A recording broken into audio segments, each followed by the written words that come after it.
ফুটবলের সব খবরাখবর সবার আগে পেতে এখনই সাবস্ক্রাইব করুন এবং বেল বাটনে প্রেস করুন।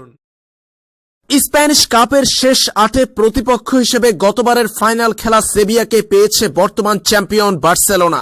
অপেক্ষাকৃত দুর্বল প্রতিপক্ষ পেয়েছে রিয়াল মাদ্রিদ, তাদের প্রতিপক্ষ জিরোনা। ২০১৮ সালে অবশ্যই সেভিয়াকে ৫-০ গোলে উড়িয়ে দিয়েছিল টানা ৪ বারের চ্যাম্পিয়ন বার্সেলোনা। শেষ ১৬ ম্যাচে লেভান্তেকে হারিয়ে কোয়ার্টার ফাইনাল নিশ্চিত করেছিল মেসি সুয়ারেজরা। প্রথম লেগে পরাজিত হলেও দ্বিতীয় লেগে ৩-০ গোলের জয় পেয়েছিল বার্সা।